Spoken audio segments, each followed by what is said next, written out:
I grew up believing I was unworthy of love, while my brother was worshipped like a saint. What happened next nearly destroyed my family forever, and sometimes I wonder if I saved us or damned us. Welcome to Reddit Toxic Family Telltales channel. New episode every day. My parents, they managed to ruin every single one of my birthdays. Not by forgetting them, no, by turning them into Oscar Day. My little brother. Their golden child. When I was just 8 years old, I remember walking into the living room, cake on the table, candles waiting to be lit. And what did they do? They handed all the presents to Oscar. And the thing is, his birthday wasn't anywhere close. They just decided he deserved it more. And listen, I adored him. He was this chubby little toddler with cheeks you just wanted to squish. But in the back of my head there was always this voice, don't I matter too? Fast forward to my 16th birthday. This was supposed to be the milestone, right? Sweet 16. Instead, my parents roll out a car. Not for me. Nope. For Oscar. Who was 12. A kid who couldn't even legally drive. I just stared in disbelief and asked, so what about me? My mom smiled like she just dropped a Hallmark line and said, seeing Oscar happy should be enough of a gift for you. That's when it finally sank in, I'd never have the parents I needed. Still, I held out hope. When I got accepted into college, drowning in the thought of debt, I begged them for just one favor, cover 20% of my tuition. Not all of it. Just enough to keep me from going under. My mom? She literally slapped the table laughing. My dad leaned back, smirked, and said, son, screw off. Figure it out yourself. I told myself I was numb to it by then. But deep down, it broke me. And yet, for some reason I kept showing up on holidays. Watching Oscar unwrap the gifts I never got. Heck, I even taught him to drive in the car that should have been mine. Yeah, I know, irony's a cruel joke. But when I turned 22, that's when everything snapped. Oscar got his acceptance letter. Not to some Ivy League, just the local community college. My parents threw him a full-blown party, banners, champagne, the works. And I thought, fine, I'll show up. Support him, right? Then my dad taps his glass for a toast. He starts off with, finally, the brilliant son we never had. Excuse me? And just as I'm about to leave, he continues, we'll be covering all of Oscar's tuition, and oh, we've bought him a little starter house so he can have the full college experience. I swear, my eyes nearly popped out of my skull. So when the guests left, I pulled the family into a room upstairs. My phone recording in the corner, I snapped. What the hell is this? My mom slapped me. Not super hard, but enough that her ring scratched my cheek. Blood. Actual blood. You can never just be happy for anyone, can you? She hissed. My dad sighed, told you we shouldn't have invited him. And Oscar? He just stared at the carpet. I locked the door, uploaded the clip to every social platform I could find.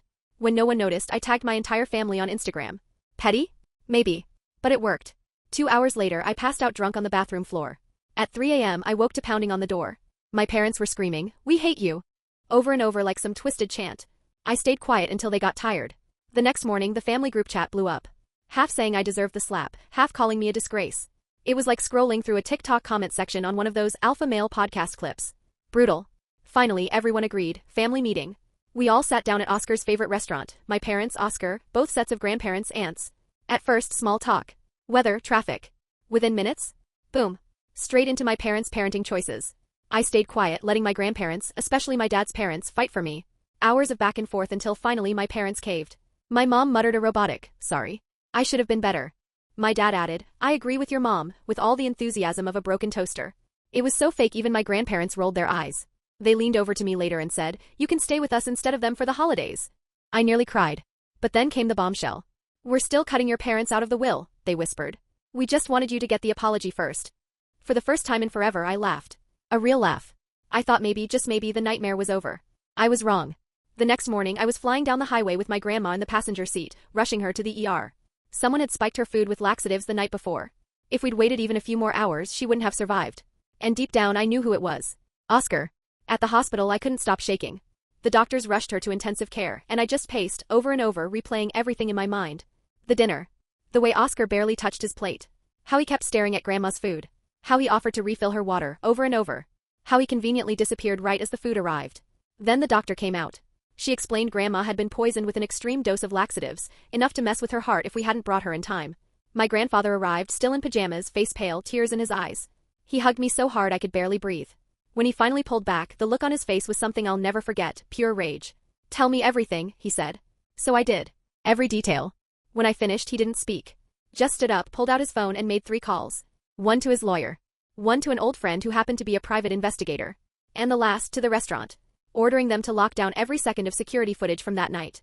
Because this time, he wasn't letting it slide. Over the next few hours, more and more family members began showing up at the hospital.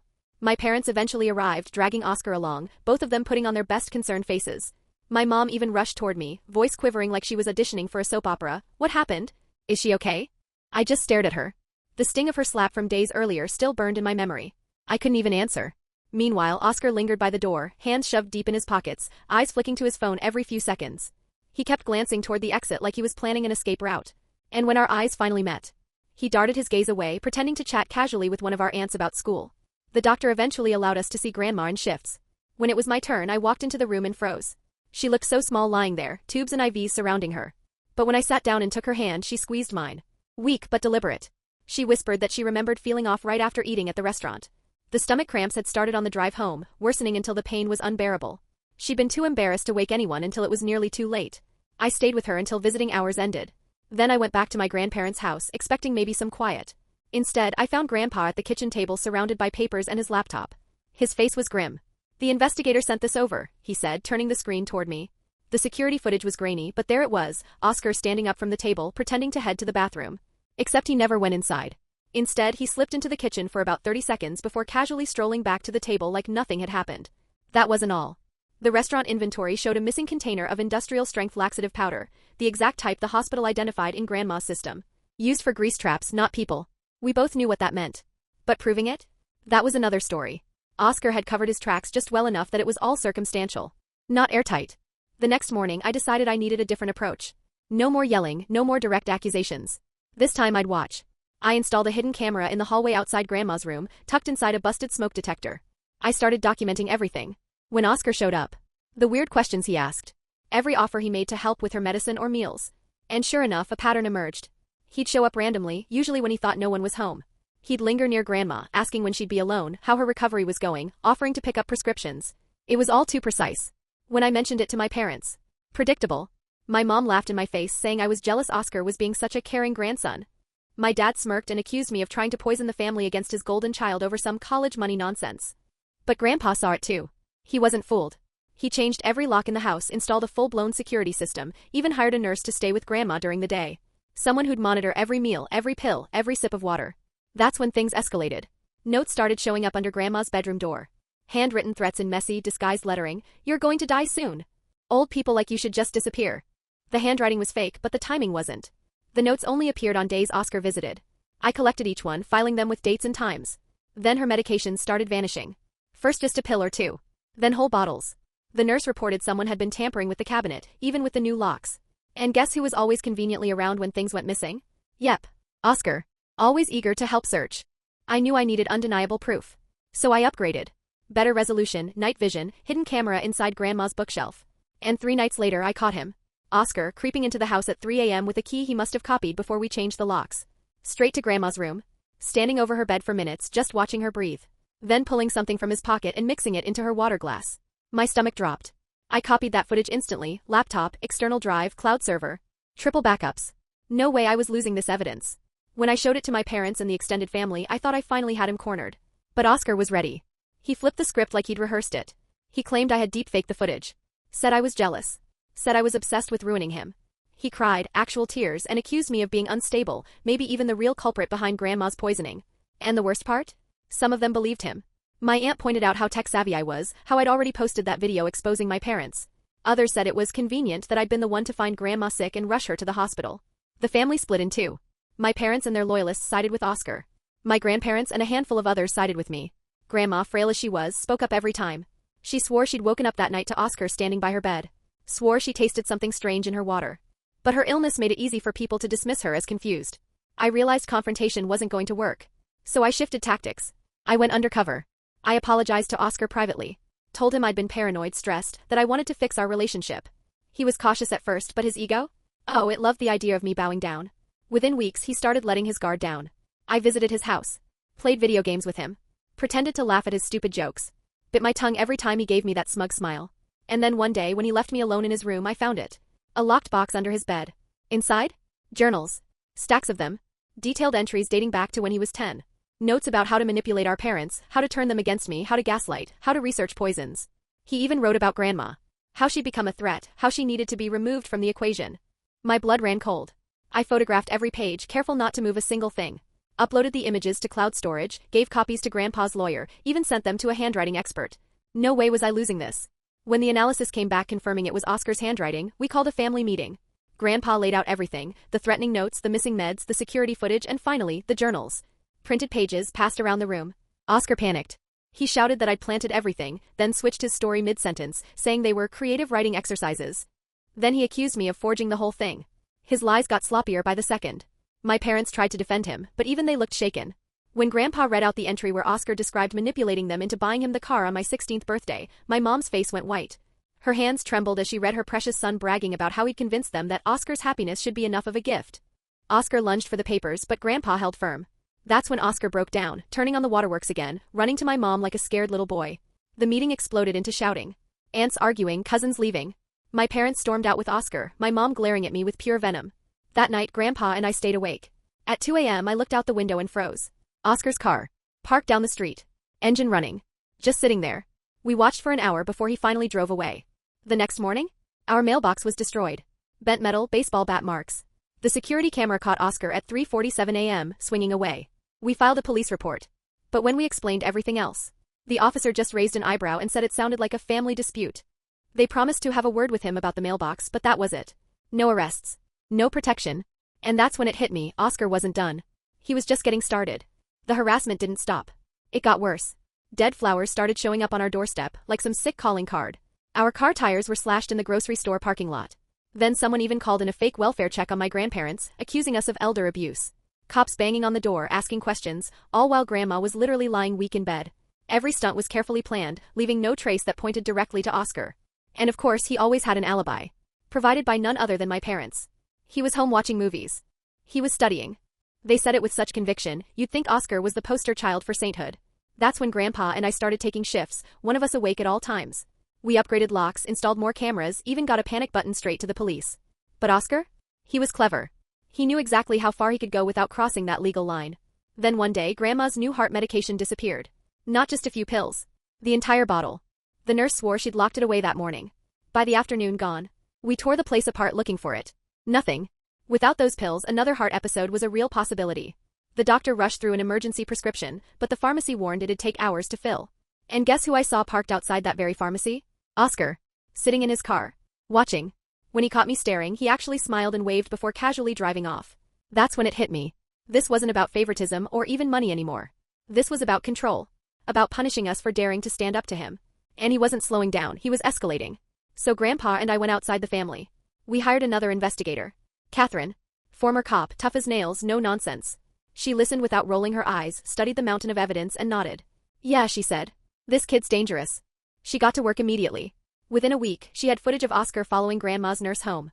Sitting outside her apartment for hours. She caught him buying huge amounts of over-the-counter meds, stuff harmless on its own, but lethal if combined. She traced his online activity to medical forums where he was researching poisons under fake names. And then the kicker, Catherine tailed him to a meetup with a known prescription drug dealer. He handed over cash. Got a small package in return. We wanted to run to the police then and there. But Catherine stopped us. If you want this to stick, you need more. You need him caught in the act. So we set a trap. We announced in the family group chat that Grandma was going in for a routine hospital checkup. Hours of testing. She'd be alone. In reality, she was safe at a friend's house while Catherine staked out the hospital. Oscar took the bait. Cameras caught him walking into the hospital with a bag, heading straight for the room number we'd mentioned. When he found it empty, he panicked. He even called our parents in a frenzy, claiming he'd gone to visit Grandma but couldn't find her. My mom called me immediately, screaming that I'd put her mother in danger. I played dumb. What are you talking about? She's right where we said she'd be. The chaos bought us time. Catherine followed Oscar as he wandered the hospital, more and more agitated, until finally he ditched the bag in a waste bin and stormed out. She retrieved it within minutes. Inside? Enough opioids to kill her in one night. And she had the entire sequence documented, the buy, the hospital, the bag. This was it. The evidence we needed. We went to the police. But Oscar wasn't done playing games. That night he showed up at our door with my parents in tow. They demanded we let them in. Against my better judgment we did. Oscar looked calm. Too calm. He sat down like nothing was wrong and said he wanted to apologize. To make things right. He even floated the idea of family counseling. My parents clung to his every word, desperate. My mom even got on her knees begging me to give her poor boy another chance. But I saw through it. The way his eyes kept drifting to Grandma. The way he positioned himself between her and the exit. The way his hand brushed his pocket over and over. I excused myself, called Catherine. She was already en route, police behind her. She told me to stall. When I came back, Oscar was in the kitchen making tea. He insisted on using Grandma's special blend, the one she drank for her heart. Every alarm in my body went off. He carried the tray out, smile plastered on his face, and made sure to personally hand Grandma her cup. Just before she could sip, I smacked it out of her hands. The cup shattered, tea everywhere. That's when Oscar snapped. He lunged at me, screaming. You ruined everything. She was supposed to pay for turning them against me. And you should have never been born. My dad tried to hold him back, but Oscar shoved him aside like he was nothing. Then he pulled a knife. Not big, but sharp enough to kill. That's when Catherine and two officers burst through the door. Guns drawn. Oscar froze, knife still in hand. And then he laughed. A cold, empty sound that made my blood run cold. He dropped the knife, raised his hands, still laughing. As they cuffed him, he looked right at me and whispered 5 words that I'll never forget. This isn't over, dear brother. They hauled him away, but the damage? Irreversible. My parents just stood there, broken. My mom collapsed in a chair, sobbing, not for me, not for Grandma, but for Oscar. She kept muttering that this wasn't really him, that there had to be some explanation. My dad, aged 10 years and 10 minutes, staring blankly at the floor. Catherine had the tea tested. It contained enough opioids to kill Grandma within hours. The police charged Oscar with attempted murder, illegal possession, and stalking. The evidence was undeniable. And yet, my parents emptied their savings to hire him the best lawyer they could. Still defending him. Still blind. The family group chat went nuclear. The ones who'd defended Oscar vanished. The others? Shock, anger, finger-pointing. Some blamed my parents for enabling him. Some even blamed me for pushing him this far. Our family was shattered. Completely. But in our house? For the first time in years there was peace. The constant fear was gone. Grandma was safe. We'd won. But as much as I hated to admit it, the victory was hollow. Because I hadn't just lost a brother. I'd lost my parents too. And that part? That part still hurts. Grandpa didn't take any chances. He hired private security for the house, knowing Oscar was out on bail, ankle monitor strapped on, confined to my parents' place. But we all knew that bracelet wasn't going to stop him. The trial was coming and it was going to tear us apart in front of the world. I focused on Grandma. Her heart condition had worsened from all the stress. I moved into her room, sleeping on a cot beside her bed, just so she'd never be alone.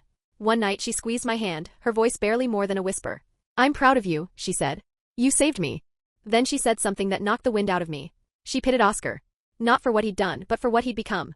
She believed my parents had built him into a monster. By never saying no. By convincing him he was owed everything. By teaching him I was just an obstacle. In trying to make him their golden child, they stripped him of empathy. Of humanity. And she was right. Oscar wasn't born evil. He was forged that way. Meanwhile, Catherine kept digging. She found more than I ever imagined, online posts under fake names, where Oscar asked about inheritance loopholes, about how to stage natural deaths. She uncovered his conversations with people who'd actually pulled off family murders for money. He'd been studying for this like it was a final exam. The prosecutor was building a strong case. But Oscar's lawyer? He was slick. They spun Oscar as a troubled kid who'd snapped under pressure. They lined up character witnesses, old teachers, family friends, people who'd only ever seen his charming mask. My parents clung to him like life rafts. Visiting every day. Cooking for him. Defending him. They convinced themselves this was all just a misunderstanding that would vanish at trial. But 3 weeks before court, everything changed. Oscar disappeared. His ankle monitor? Cut off and tossed on his bed. Next to it a note, I'll be seeing you. My parents panicked, called the cops, swore he'd been kidnapped. But security footage told the truth. Oscar walked out at 4 a.m. calm as ever, backpack slung over his shoulder. He'd prepared. He'd drained his accounts, sold his car for cash, gotten a fake ID, and researched countries with no extradition treaties. And of course, my parents blamed me. They showed up screaming at our door, accusing me of destroying their family. My dad even tried to barge inside until Grandpa's security stopped him. They left, vowing to sue us for emotional distress. Days blurred together in paranoia. Every car that slowed near our house, every knock, every shadow at night, we thought it was him. Grandma barely slept. The fear was killing her faster than the heart condition. Then the packages arrived. Boxes with no return address. Inside, photos. Our house from different angles. Me at the grocery store. Grandma through her bedroom window. On the back, in Oscar's handwriting, still watching. Can't hide forever. Family first. Catherine traced them to post offices across the state. Oscar was moving constantly, staying mobile. But one photo caught something he hadn't noticed, a reflection in a car window. Partial license plate. Catherine's contacts tracked it to a woman named Jamie, who'd reported the car stolen. But when she dug deeper, turns out Jamie wasn't a victim. She'd met Oscar on a dating app. He charmed her, and she probably handed the car over willingly. We were closing in when disaster struck. I went out for an hour to grab Grandma's prescription. When I came back, the front door was wide open. The security guard, unconscious on the lawn. The nurse, locked in the bathroom, screaming. Grandma gone. I called 911, hands shaking. The house was chaos, furniture overturned, her meds scattered on the floor, her emergency alert button smashed. Police arrived within minutes, Catherine right behind them.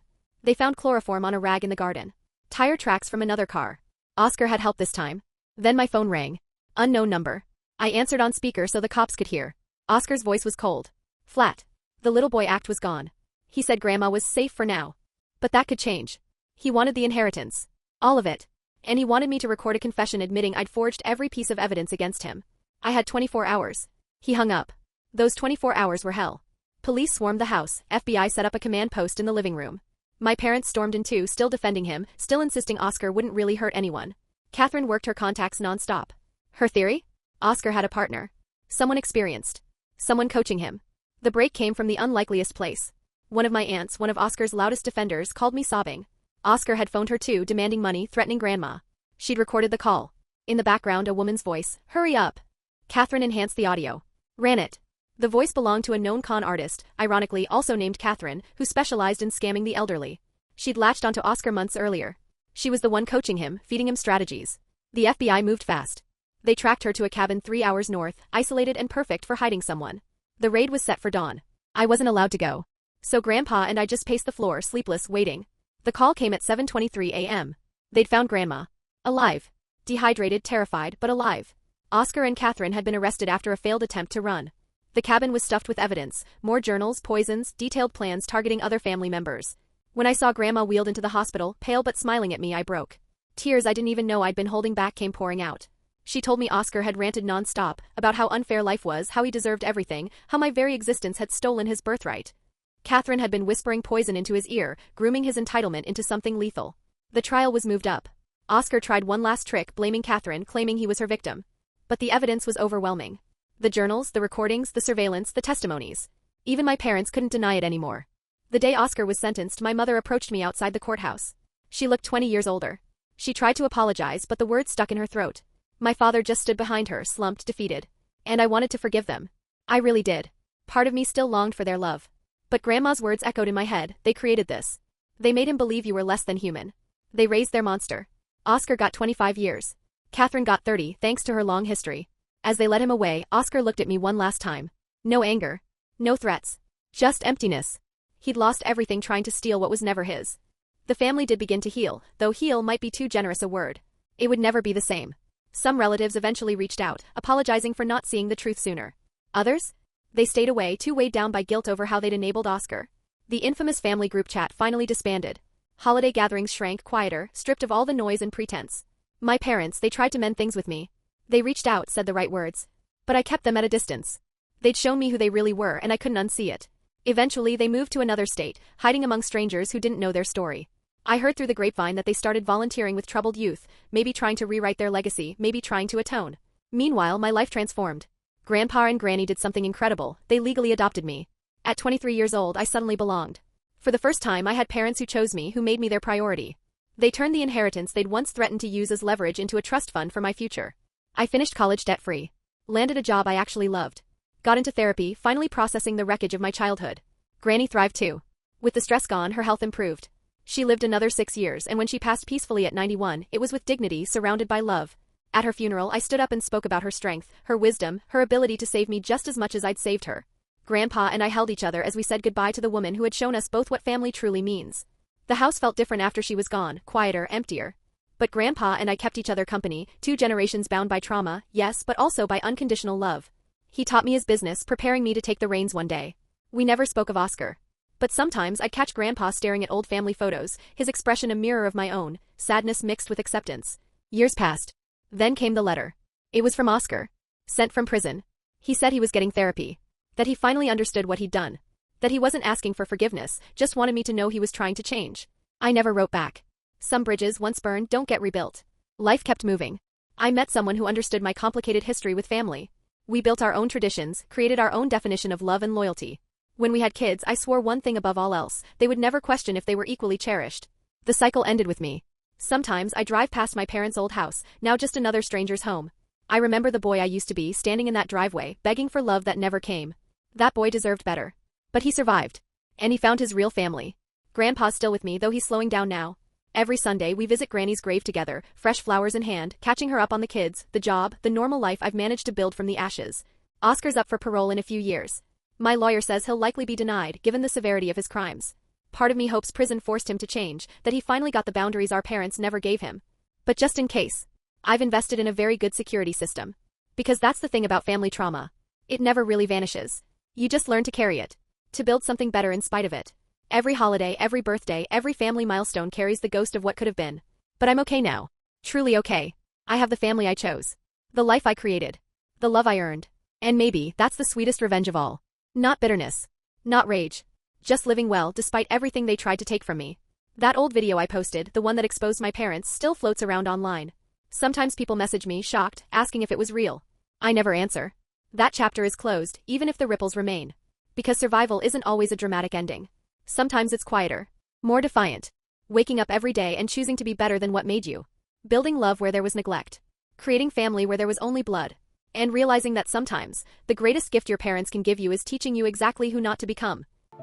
Thanks for watching. Today's train wreck is over, but tomorrow's ride is already on track. Subscribe so you don't miss it.